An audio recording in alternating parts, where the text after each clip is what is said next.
بسم الله الرحمن الرحيم إن الحمد لله نحمده ونستعينه ونستغفره ونعوذ بالله من شرور أنفسنا ومن سيئات أعمالنا من يهده الله فلا مضل له ومن يضلل فلا هادي له وأشهد أن لا إله إلا الله وحده لا شريك له وأشهد أن محمدا عبده ورسوله أما بعد فإن أحسن الكلام كلام الله وخير الهدى هدى محمد صلى الله عليه وسلم وإن شر الأمور محدثاتها وكل محدثة بدعة وكل بدعة ضلالة وكل ضلالة في النار. To the attendees, Assalamu alaikum wa rahmatullahi wa barakatuh. First and foremost, I'd like to thank the Islamic Center of Palm Beach, Florida for organizing this much needed type of seminar and conference. And this is because what we see in the media and in the news reports, in the newspapers, and in the academic discussions, through all of these means we see that there is a discussion of Islam on the basis of actions performed by a people who have nothing to do with Islam as mentioned on the tongue of the Prophet of Islam. And I'm referring here to the actions of groups like ISIS, the so-called alleged Islamic State, groups like Al-Qaeda, groups like Boko Haram, and many other splinter groups, whether they are present in Syria, or Iraq, Pakistan, or Afghanistan, or Yemen, or many of the other Muslim countries. These people are known to the scholars of the Muslims, and to the students of knowledge, and to many of the common people. They are known as the Khawaarij. The Khawaarij is a word which means the renegades. The renegades who break away from the main body of the Muslims. And the Prophet Muhammad ﷺ, he mentioned and he prophesied in fact that there would be a people who would emerge shortly after his death, and they will abandon the main body of Muslims, and they will fight and kill the Muslims. And he mentioned many characteristics about them because they were intended as a trial for the Muslims. He said about them that they recite the Quran, it does not go beyond their throats, being that they do not understand the Quran beyond its mere recitation. He said that they speak with the most alluring and beautified of speech of the creation, meaning that their speech is adorned with what appears to be piety and righteousness, and that which entails devotion and piety, and it deceives the people. He said about them that they are the most evil of creation. He said about them that they are the most evil of those who are killed to the canopy of the sky. He said about them that they are the dogs of hellfire. He said about them, glad tidings for the one who kills them, and so on and so forth. And these affairs are very well known to the scholars of the Muslims, and the Messenger of Allah also mentioned that they will never cease to appear, as we find in the hadith of Abdullah bin Umar, where he mentioned that they will that they will never cease to appear, this group, and every time that they appear, they will be cut off. Every time they appear, they will be cut off. Every time they appear, they will be cut off. And he continued saying this 10 times, and in another narration 20 times. Until he said, until the last of them appear in the midst of the Dajjal, until the Dajjal, who is the Antichrist, appears in their midst. And in another narration, until they appear alongside Al-Dajjal. So the point being from all of this is that to the scholars of the Muslims, these people are well known. They are well known in history.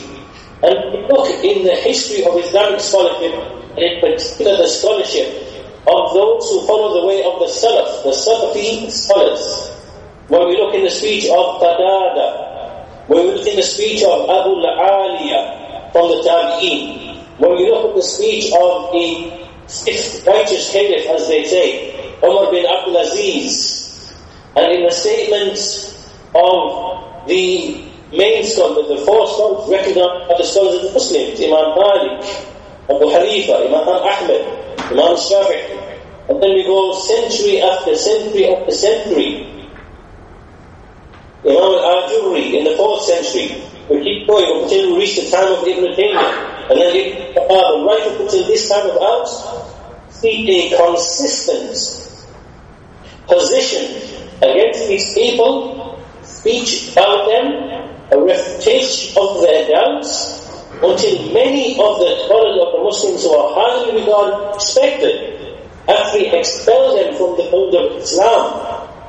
From them are the likes of Imam al-Bukhari, as he alludes in his compilation, Sahih al-Bukhari, and likewise al-Qurtubi, and likewise Abu Bakr ibn al-Arabi, and likewise from the modern era in our time, Abdul Aziz ibn Baz, rahimahullah ta'ala, and numerous others, they are all of the opinion that the Khawaarij are outside the fold of Islam because of the very explicit statements of the Messenger of Allah, sallallaahu, which indicates. So the point that we're making here is that when we see the non-Muslim media and academics and the writers in the journals, the reporters, ascribing the action of these evil people to the Prophet of Islam, this is of the greatest interest. In fact, it is in fact an academic fraud to ascribe the actions of these people to the Prophet of Islam, who spoke about them in such severe, harsh ways. Thereafter we see that the actions of these people are likewise ascribed, ideology of these people is likewise ascribed towards like Shaykh al-Islam Ibn Taymiyyah, or Shaykh al-Islam Muhammad bin Abdul Wahhab, or in a modern text, the scholars in the modern era, the likes of Shaykh al-Ghani, Shaykh ibn Baz, Shaykh al-Hameen, all are the prime representations of the way of the Salaf. All of this is injustice, it is oppression, because when one looks at the doctrines, the activities, the actions, the abilities of these people, and then analyzes the statements of Shaykh al-Islam Ibn Taymiyyah, or Shaykh al-Islam Ibn Abdul Wahhab, or the scholars, the Salafi scholars of today, you will find the greatest of refutations of these people and their actions. So what we want to do in this lesson really is to focus on the Prophet of Islam, Muhammad sallallahu alayhi wa sallam, and contrast the mercy and the compassion with which he was sent, and to compare it to the barbarism and misguidance that is present with a group like ISIS and Al-Qaeda and Boko Haram and people who are on this way, even far removed from what Islam actually calls to and what it actually intends of guidance for the people. So we begin with the statement of Allah subhanahu wa ta'ala, وَمَا أَرْسَلْنَاكَ إِلَّا رَحْمَةً لِلْعَالَمِينَ. This is addressed to the Prophet Muhammad, that we have not sent you as a mercy to all of the worlds.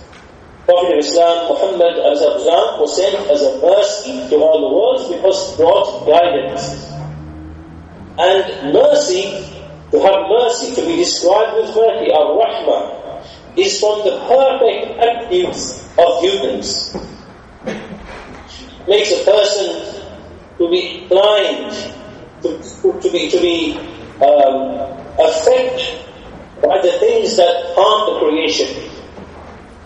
It makes a person to be grieved by the mistakes that they make. It makes a person desire of their guidance. And so the Prophet of Islam, Muhammad sallam, is one who represents his attribute in the most perfect of ways, the attribute of mercy. And when we look in his action and his behavior to all of the people, we see that he behaved with them on the foundation of this attribute of mercy. It is one of the attributes of perfection with which he was beautified, with which his character was beautified. Mercy and compassion to other people. And we see that this mercy and compassion wasn't singled out to one group in exclusion to another.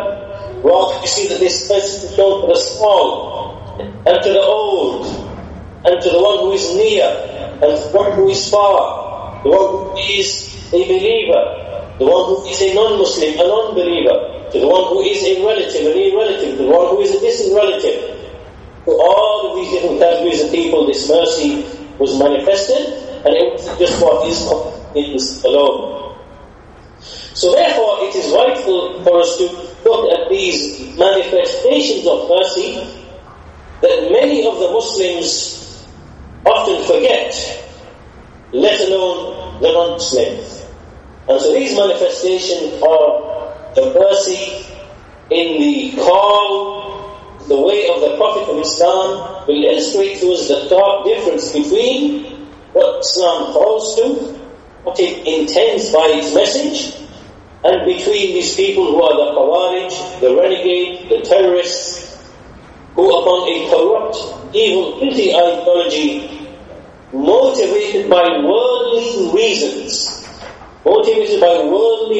as the great scholar Ibn Kathir, rahimahullah ta'ala, he mentioned about the Khawaarij, that the Khawaarij are motivated dunya, that they appeared on the basis of a worldly reason. The worldly reason was that they are discontent with the rulers of the Muslims in terms of how they acquire wealth and how they dispose of wealth. In fact, this was the basis of the man who is said to be the father of the Khawaarij, Dhul Khuwaisira, who challenged the Prophet of Islam when he was distributing wealth amongst the group of tribes. And he came up to the Messenger of Allah and those people who were with him, and he said, "Fear Allah." One of them said, "We are more worthy of this wealth than those people." And another one said, "Be just, O Muhammad." And so this shows that from the very beginning, the origin of these people is in relation to matters of the world. They are discontent in matters of the world. And then they cloak this discontent with the religion. They pretend that they are motivated by religion and claiming the religion and judging to the book of Allah and all these various slogans to beautify the misguidance that they are upon. So, once we understand that, we will see the difference between that which the Prophet called, between what these people are upon, which is basically pursuing matters of the world, wealth, or authority, power, rulership, and then it's cloaked in the gown of religion. We should not be deceived by the like of the people. So, first of the affairs that we mention of the mercy of the Prophet of Islam, Muhammad sallallaahu alayhi wa sallam, is the story in which he went to the city called Ta'if. And Ta'if is 60 miles away from the city of Mecca. When the Prophet of Islam, when he saw that the Quraysh, pagans of Quraysh, did not respond to his message, while they mocked him, they abused him, they reviled him, they accused him of being a magician, a soothsayer, a liar, they tried to assassinate him. They threw rocks upon his head. They tried to strangle him. They threw the entrails of animals upon his neck and his head. whilst he was prostrated and praying, after seeing all of this from them, and grieving and despairing that they would not accept his message, he decided to go to another town, which is the town of Rafiq. So it is the town of Ta'if, which is inhabited by the tribe known as Rafiq. He hoped that maybe they would be more favorable than the pagans of Quraysh. So setting out on foot, he traveled a journey of 60 or so miles, and when he reached Ta'if, he began to invite the leaders, the main leaders. He began to invite them. However, the leaders did not like the fact that the message of the Prophet ﷺ makes the slave and the master to be equal, and that it calls for the worship of only one deity, which is Allah subhanahu wa ta'ala. They did not like this, and they did not like the implications of this. So therefore, they rejected him, and they scorned him, and they belittled him, until they even incited the children of the city to start throwing stones against the Prophet ﷺ. He was expelled from the city. So as he left the city, he travelled for tens of miles until he came close to Medina, until he came close to Mecca, and there appeared to him Jibreel alayhi salam. And Jibreel alayhi salam said to him that there has been sent to you by Allah an angel. And so this angel came and gave salam to the Prophet and said, if you wish, I can destroy these people between the two mountains. And so the Prophet ﷺ said, no, for indeed I hope that Allah will bring forth from their progeny a people who will worship Allah alone and not associate any partners with Him. And this narration is found in Al-Bukhari, and the point that we learn from this incident is that the Prophet was eagerly desirous of guiding his people and showing mercy to them until he traveled 60 miles until his feet were swollen and bleeding. And alongside all of that, these people, the way they behaved with him was extremely atrocious, in that they mocked him, reviled him, abused him, incited their children against him, they threw stones at him, his legs were cut, his feet were cut, and he actually fell unconscious. And as he regained unconsciousness and traveled back to the city of Mecca, he was so absorbed in the grief as to what had happened, and the fact that he was not successful in inviting them, that he didn't realize where he was up until he became close to Makkah. It was at that point that the angel came to him, and the angels of the mountains came to him. So the lesson is that he was given the opportunity to seek revenge against these people. But as we know that the Prophet ﷺ never ever sought revenge for any worldly or personal reason. Never for any personal or worldly reason. And in fact, he had a hope for the Islam of those people. Why? Because he sent with mercy. He sent with guidance. He was not sent with revenge, nor with destruction, nor with terrorized people on account of grudges and grievances which are based upon worldly reasons. So here we see the very first difference between the call and the message of the Prophet of Islam and the terrorists, the extremists and the Khawaarij. But we look at the rhetoric of the Khawaarij, the terrorists, the Al-Qaeda, like Boko Haram, and like the so-called Islamic State as they claim, which is fraudulent. We see that all of these people are motivated by grievances, worldly grievances, historical grudges, and everything that they profess is of revenge and avenging this and avenging that, avenging this and avenging that. And we see that they do not desire to guide the people. There is nothing in their actions in which we see that they intend to explain Islam, and explained the foundations of Islam, and explained the beauty and simplicity of Tawheed, to explain the noble characteristics and the manners which Islam aims to perfect. And so none of this we see, none of it in the message and the call and the terrorist that as objective is other than the objective of the Prophet and of Islam and which the Quran itself has been. The second example is the example of a king from the kings of the region known as Yamama. Yamama was a region which is north, in the northern part of Iyaad, and the Prophet ﷺ used to send letters to the various kings and the various leaders, inviting them to Islam and inviting them to bring their people to Islam. And one of those people was a person called Thumama.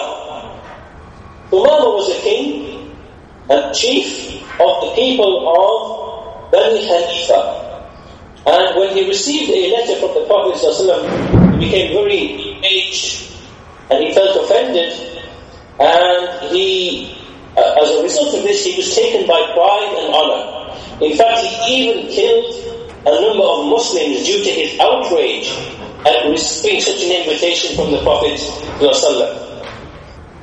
Sometime later he was on a journey. He intended to make pilgrimage because the Arabs, the polytheists at the time, that they retained some of the rituals of Ibrahim and Islam, and they would travel to Mecca and to perform the pilgrimage, but upon their particular way, which involved the worship of other deities. So as he set out, he passed by the city of Medina, and he was captured by a number of the Muslims.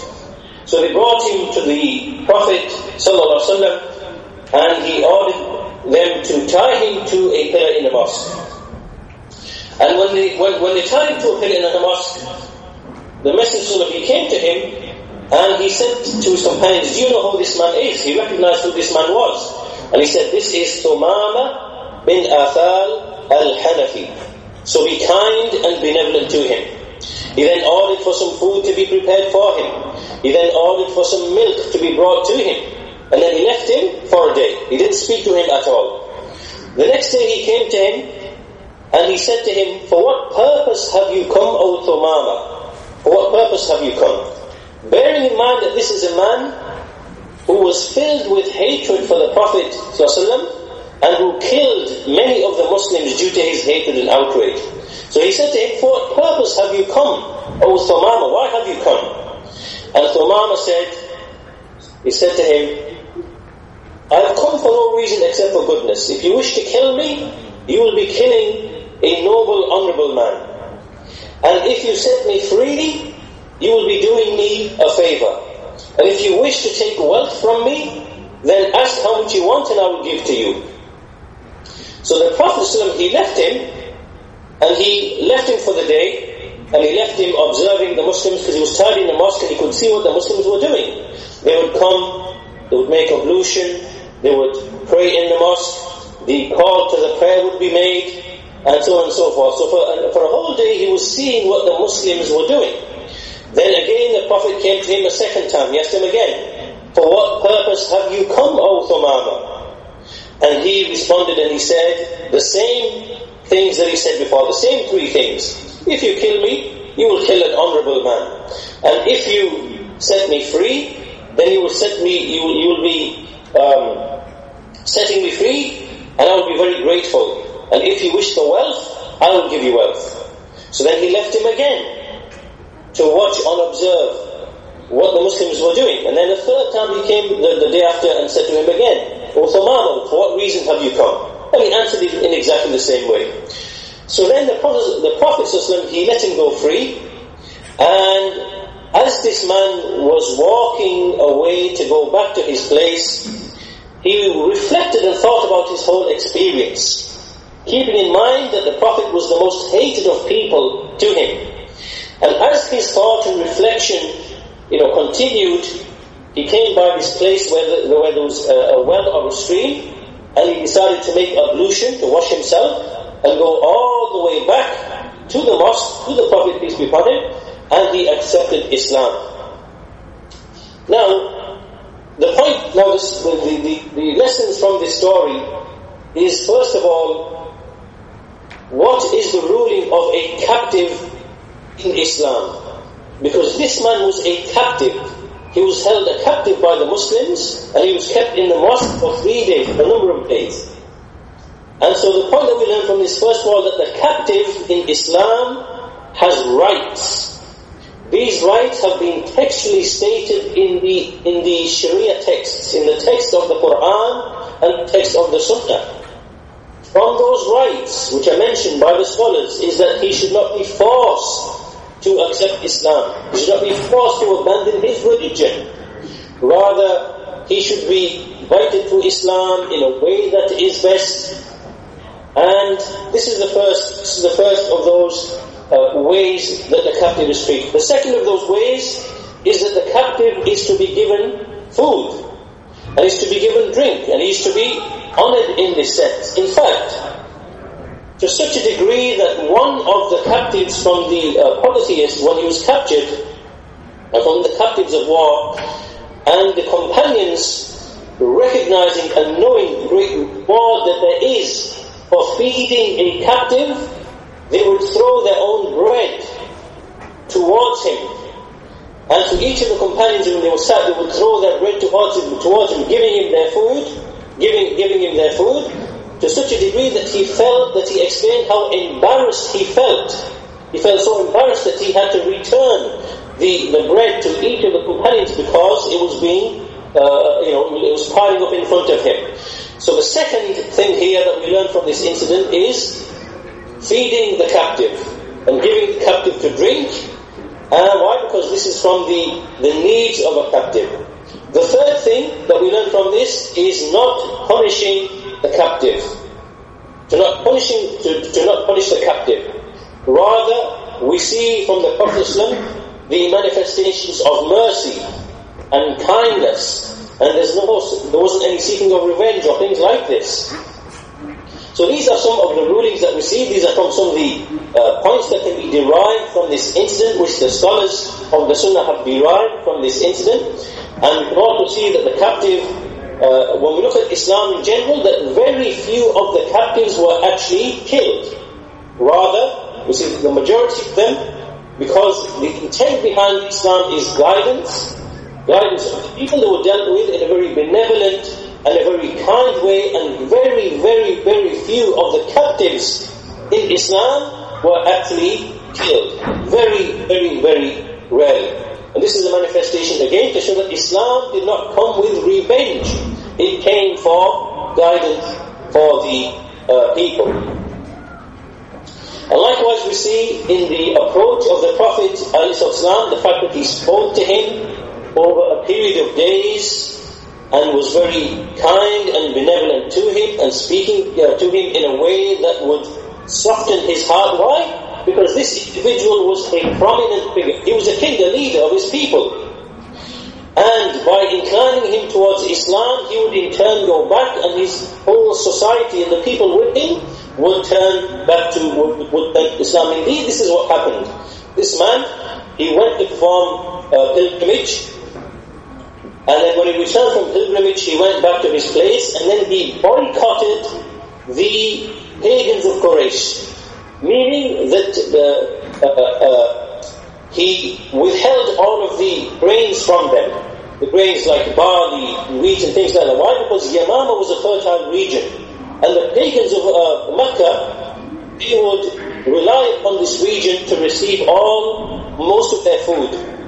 So Thumama, when he became a Muslim, and he saw that the pagans of Quraysh had been oppressive to the Prophet, he decided to punish them by boycotting them and withholding all of the grains. To such a degree that they began to feel the effects and being harmed by this.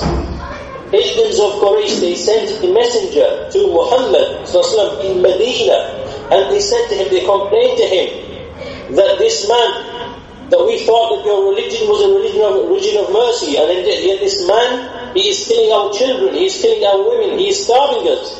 Will you not tell him to put off this boycott? And so the Prophet Muhammad ﷺ, he wrote to Thumama and told him to not withhold the grains from these people. Remember, these are the very people who expelled the Prophet ﷺ from Mecca. They oppressed him.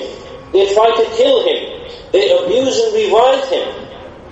And these are the very same people with respect to whom the Prophet ﷺ told Umama, do not withhold the grain from them, do not punish them in this manner. This shows the mercy of the Prophet of Islam, and that he was not sent for revenge or murder or terror. This has nothing to do with the message which he was sent with. So the third example and the third illustration that we have in the example of the Prophet ﷺ is the fact that he would visit non-Muslims and be kind to them and invite them to Islam in a gentle, kind way. From that is the example narrated by Anas bin Malik radiyallahu anhu. He said that there used to be a Jewish boy in the household of the Prophet sallallahu alaihi wasallam, and he would support and serve the Prophet sallam. And on one occasion he became ill. So the Prophet sallam, he came to him and he stood by his side, by the side of his head, and he said to him, after speaking to him and consoling him, he said to him, why don't you accept Islam, become a Muslim. Remember, this is after this boy had lived in the household of the Prophet ﷺ and observed his great manners, and this was with the full knowledge and permission of his father. And after seeing all of this, knowing that this boy would be inclined, he said to him, become a Muslim, accept Islam. And the boy's father stood right next to him. And so the boy looked towards his father. And his father said, Ati Abul Qasim. He said, obey Abul Qasim, meaning obey Muhammad, meaning accept his request to become a Muslim. So the boy became a Muslim upon the request of his father. This is a Jewish boy on the request of his father. What does this show to you? Or what does this show to us? It shows to us the relationship that the Prophet ﷺ had with people who were not Muslims. From them were those who would serve him, from the children were those who would serve him, from them were those who held him in great respect, to such a degree that they allowed their children to serve and to be around the Prophet of Islam. And from them were those who even encouraged their children to accept Islam upon the request of the Prophet ﷺ. How does a Prophet who is alleged to be by the non-Muslims, to be someone who is there to murder the people, to terrorize the people, to capture their women, to take their wealth, to destroy their towns and cities, as we see from this propaganda which is common in the media and other places? How can this be the case when a Jewish father encourages his son to accept Islam? How can this be the case? This shows that these people understood the great character of the Prophet, the message of the Prophet, the benevolence of the Prophet, the kindness, the justice, the mercy in his message. And in stark contrast to this, we see the way of the Khawaarij, the terrorists, the misguided ignoramuses, whose way is to cause destruction and to scare the people away from Islam. So from the lessons that we take from this hadith, from this incident, is, first of all, we see visiting of the sick is from the ways of the Muslims and from the way of the Prophet ﷺ, visiting the sick of the non-Muslims. And this is because illness is a time of hardship. A person is struggling with himself, and so he is in need of some kind of kindness and generosity and mercy, and to be encouraged so that he finds peace and serenity. And this is what the Prophet ﷺ used to do. This is what the companions used to written about him. As is mentioned by Uthman bin Affan, third caliph, he said that indeed by Allah we used to accompany the Prophet ﷺ in journeys and when he was not in a journey. And we would see him visiting our sick, and he would follow the funerals, and he would be with us. So the companions described how the Prophet ﷺ used to be. This is how he used to be in the society. visiting people, attending to their needs. So he would visit them. And this includes non-Muslims as well. Also, what we learn from this is the fact that the Prophet ﷺ was extremely humble. Extremely humble. In that he came to this child, this young child, who was actually to serve him, went to his house, and he showed this compassion and mercy to him. This can only be from a person who has tawadu', who is actually humble. And then when the boy became a Muslim, the Prophet said, Alhamdulillahi alladhi anqadhahu minan nar. All praise is due to Allah who saved him from the fire. Who saved him from the fire. We see that the call of the Prophet ﷺ is to guide people, is to bring them out of the hellfire into paradise by making them accept the tawheed of Allah subhanahu wa ta'ala. In contrast to it, we see the likes of Al-Qaeda, ISIS, Boko Haram, and all of these people guiding non-Muslims is the very last thing that is on their mind. Rather, in fact, it is to misguide non-Muslims even further by making them see the most ugly, horrendous picture of Islam that Islam does not know.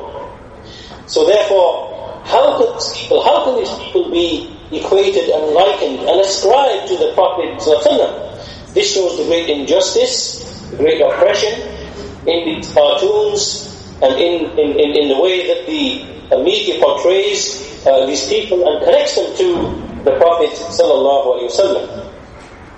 The next manifestation that we see is in the command of the Prophet alayhi with respect to those people who are given and are guaranteed protection by the Muslims. The Prophet ﷺ said, من قتل نفسا معاهدا لم يرح رائحة الجنة وإن ريحها ليوجد من مسيرة 40 عاما. Reported by Al-Bukhari, he said, whoever kills a person who is under a covenant, the Muslims, he will not smell the fragrance of paradise, even though fragrance can be smelled from the distance of 40 years' journey. The scholars of the Muslims, the scholars of the Sunnah, they derive from this command of the Prophet ﷺ that there are certain groups of people who are guaranteed a protection.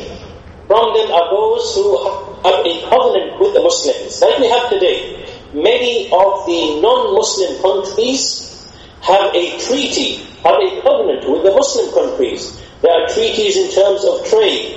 There are treaties in terms of diplomatic relations. There are treaties in terms of combating common evils such as, for example, drugs, or prostitution, or terrorism. All of these are common evils which plague societies. And there are covenants and agreements between these nations. These are covenants and agreements which are permitted in Islam. So likewise, there are those who are under covenant. There are those who travel to the lands of the Muslims because they have been hired or employed or things of that nature, so therefore they are given a guarantee of security. And likewise, there are those who willfully choose to live under Muslim rule, whereby they have the protection of the Muslim state in return for a small, very nominal amount of, like a small amount of, it's called a jizya, which is basically a revenue that they pay, which exempts them from any military involvement. And in turn for that, they have the freedom, complete freedom to practice their religion upon their own rituals and upon their own customs, and they are under the protection of the Muslimin. So all of these different categories of people, they come under this statement of the Prophet ﷺ that whoever kills one such person who is under covenant, the Muslims, he will not smell the fragrance of paradise, even though it can be held from a distance of 40 years. What this shows to us is that the Prophet ﷺ And Islam has outlawed deception and treachery. Deception and treachery is not from the ways of the Muslims, because the Muslims respect their covenants, they respect their treaties, they respect the agreements that they have made. And so therefore, we see in another hadith of the Prophet ﷺ, he said, indeed, anyone, the first hadith mentions killing a person who is under covenant. In another narration of the Prophet ﷺ, he said, whoever oppresses ala man zalama mu'ahadan aw intaqasahu aw kallafahu fawqa taqatahu aw akhadha minhu shay'an bighayri tib nafsin fa ana ahjijuhu yawm al-qiyamah. He said, indeed, the one who oppresses, remember the first hadith said whoever kills. In this one he said whoever oppresses, one who is under covenant, or the one who belittles and diminishes from him, or who burdens him with more than what he is able to bear, or who takes something from him which he is not pleased should be taken from him, then I will be his disputant on the day of judgment. Meaning that the Prophet, he will dispute against this person, this Muslim, who has been oppressive against a non-Muslim who has the guarantee of protection and is under covenant and treaty to the Muslims. And commenting or in explanation of this, we see we can refer to a statement of scholars of our era, Shaykh Rafiq bin Hadi Hafidhahullah Ta'ala. He said, the greatest, most distinguished qualities enjoined by Islam is the fulfillment of covenants and the fulfillment of contracts and promises, even with the non-Muslims. And from the traits of the believers is the absence of treachery that occurs in the story of Al-Mughira bin Shu'bah. Mughira bin Shu'bah was a companion, and he used to be a polytheist, he used to be a pagan. And what happened is he went out on a journey to Syria with a group of other polytheists. And what he did is that he killed them. He turned against them and he killed them, and he took all of their wealth. He took all of their wealth. Sometime later, he came to the Prophet sallallahu alaihi wasallam intending to accept Islam. So when he came, he wanted to accept Islam, and he told the Prophet sallallahu alaihi wasallam that this is what I did. And if you want, I can give you all of this wealth, meaning this wealth which he acquired through treachery. So the Prophet sallallahu alaihi wasallam said, as for your Islam, we accept it. We accept your Islam. But as for the wealth, it is wealth which has been taken by treachery, and we do not have any need for it. The Shaykh continues, this is because this wealth arose through treachery, and Islam does not permit treachery in any situation whatsoever. Thus treachery and betrayal is not permissible, neither with the non-Muslims nor with other than them. Rather, destruction and chaos through this way of using treachery is not permissible, because innocent women, innocent children are killed. The enemies rejoice with this because it disfigures the picture of Islam in the bleakest of ways, makes it more corrupt. It makes the picture of Islam to be darker and blacker and gloomier than even the picture of religions which are corrupt. And so this is the fruit of the actions of these people, meaning the terrorists upon Islam and the Muslims. Hence it is upon the Muslims to be the striking example in truthfulness, in sidq, in lofty manners, in fulfilling their trusts, and to remain far, far, far away from these attributes of treachery and perfidy and deception and lying and taking life which does not benefit anyone. It only harms Islam, and it harms the Muslims. This is the end of the statement of Shaykh Rafiq ibn Hadi. So we see from this, in contrast to what Islam enjoins, what the Sharia enjoins, what the Prophet commanded, we see the actions of Al-Qaeda, Boko Haram, ISIS, these actions of treachery in which they take journalists, for example, or captives, for example, and murder them in the most brutal and horrific of ways. And this has nothing to do with Islam, as we shall see in the next statement of the Prophet sallallahu alaihi wasallam, even when the Muslims would be engaged in war, and war which was legitimate and justified, the Prophet would say to them, "Uzu فلا تغلوا ولا تغدروا ولا تمثلوا ولا تقتلوا وليدا." He said, proceed, but do not exceed the bounds, and do not be deceptive or treacherous in war. ولا تمثلوا, and do not mutilate or seek revenge against the dead, and do not kill the young children. In this narration of the Prophet Muhammad sallallahu alaihi wasallam, there is a prohibition of what is known as al-muthla or al-tabdid. And what this means is that when you have a combatant in a war, in a conventional war, who has been killed in battle, and he's from the side of the enemy, it is prohibited in Islam to disfigure such an individual by cutting off his nose, or cutting off his ear, for example, or striking, or cutting open his belly, for example. The scholars derive from this hadith and many other narrations which are similar to it that it is impermissible. That it is impermissible to seek revenge against the dead in this manner. And likewise, he said, وَلَا تَقْتُلُوا وَلِيدًا, do not kill the young children. Why? Because the young child is not a combatant, and was not involved in the fighting.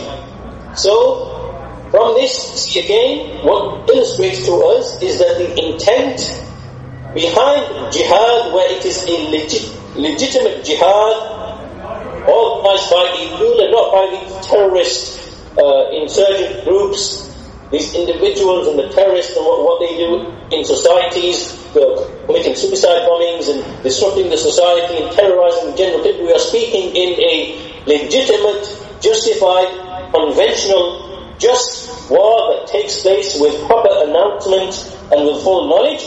That even in that situation, we see that the intent behind this is actually invite people to Islam, and it is not a issue of revenge and murder and vengeance, so on and so forth, as we see from the lives of these people. And keeping in mind that we are speaking of a legitimate war that is fought for the purpose of justice, and which is done with a ruler, a legitimate ruler.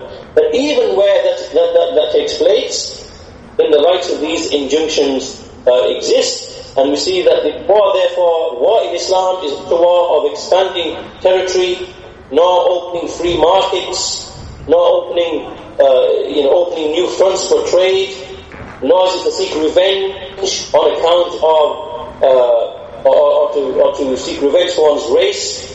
This is not what legitimate fighting has been legislated for in Islam. Rather, fighting is to remove the hindrance and to remove the oppression and to remove the tyranny which is put in front of a people who just merely want to worship Allah alone. This is what the fighting has been legislated for. Hindrance that is put in the face of peaceful preaching and calling the people to Islam, to remove hindrances from that, as is mentioned by Shaykh al-Islam Ibn Taymiyyah rahimahullah ta'ala, when he said that indeed fighting is legislated, فَإِنَّمَا الْقِتَالُ لِمَنْ قَاتَلْنَا إِذَا أَرَدْنَا حَرْبًا.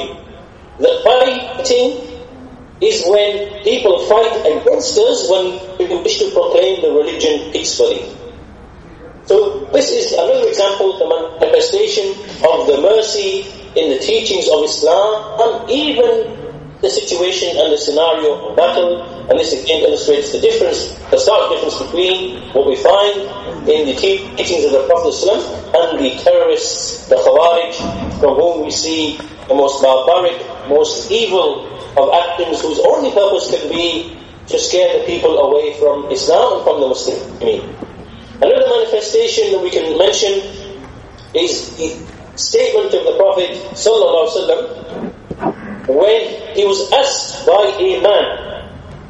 Abu Hurairah relates that a man said to the Prophet ﷺ, make a supplication against the pagans.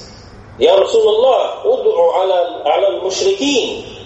Make a supplication against the pagans. This is because the pagans have been oppressive, tyrannical, and you all know the story in the period in Mecca and all of the harms, how they killed the Muslims and tortured the Muslims and abused the Prophet for many, many years. So a man came and he said, "O Messenger of Allah, make dua against the pagans."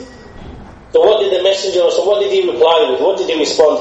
He said, "Inni lam ub'a la'anan wa innama bu'ithtu rahmatan." He said, "Indeed, I have not been sent as a person who uses harsh, crude, foul language. Indeed, I am one who's been sent with mercy." Reported by Muslim in his Sahih. What is the meaning of this hadith? What is the meaning? The meaning is that I have not been sent to call for the people's destruction. Rather, he's been sent because of the greatness of his manners and his traits and his characteristics. He's been sent with mercy. I've been sent mercy for people's, so not to call for their destruction, annihilation, and so on and so forth. And we see that this statement was made by the Prophet ﷺ, despite the fact that these very people had accused him of being a magician, a liar, a soothsayer, an impostor. They tried to kill him. They threw stones and rocks upon his head. They threw the entrails of animals upon his head whilst he was praying. They tried to strangle him. They waged a war against him. They killed his companions. They plotted to assassinate him, and so on and so forth. And despite all of that, he said, "Innama bu'ithtu rahmatan." Indeed, I was sent as a mercy. Likewise, and we can finish with this next example, Abu Hurairah reports that a man called Tufail bin Amr, who is from the tribe of Dos, he came to the Prophet ﷺ and he said, "O Messenger of Allah, my tribe have not accepted from you. I tried to call them and invite them, but they rejected my message. They rejected my invitation. So make supplication against them." So the Prophet of Islam said, what did he say? He said, "Allahumma dawsa'an wa'ti bihi." He said, "Oh Allah, guide the people of Dos, the tribe of Dos, and bring them forth to us."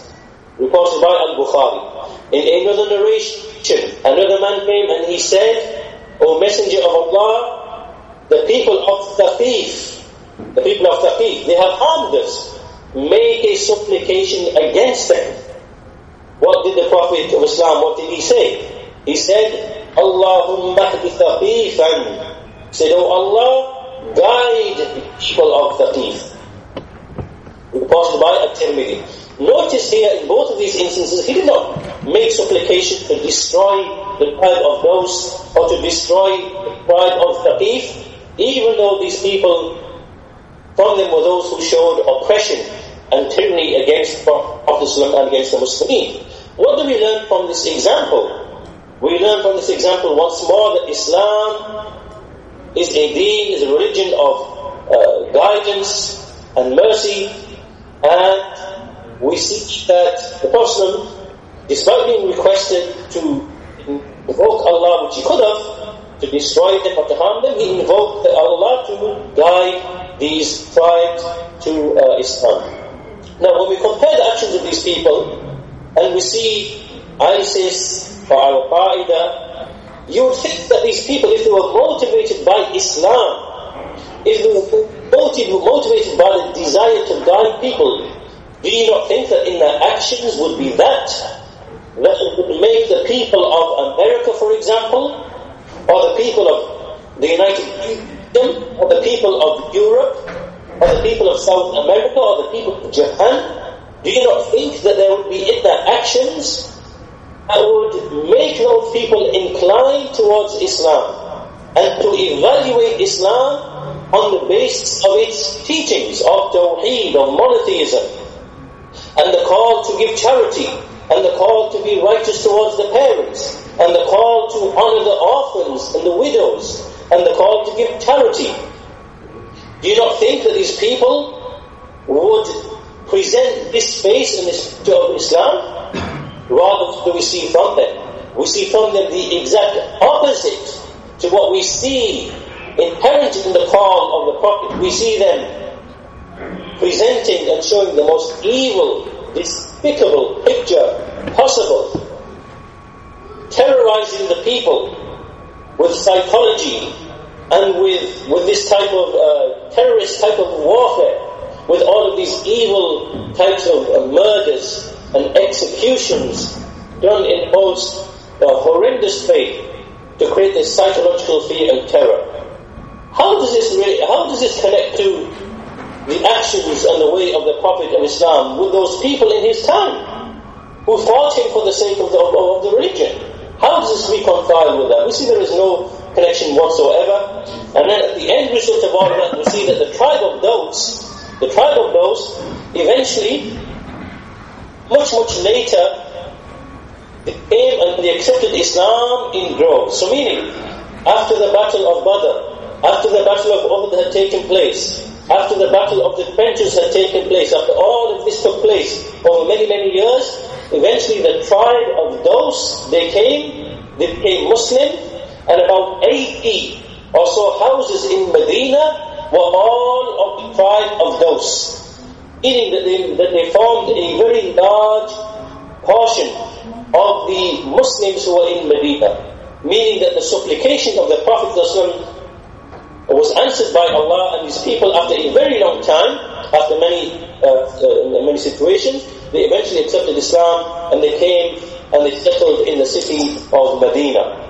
So from all of these examples, and there are many other examples, time does not allow, we can shortly summarize here that all of these examples illustrate and explain the verse that we began with.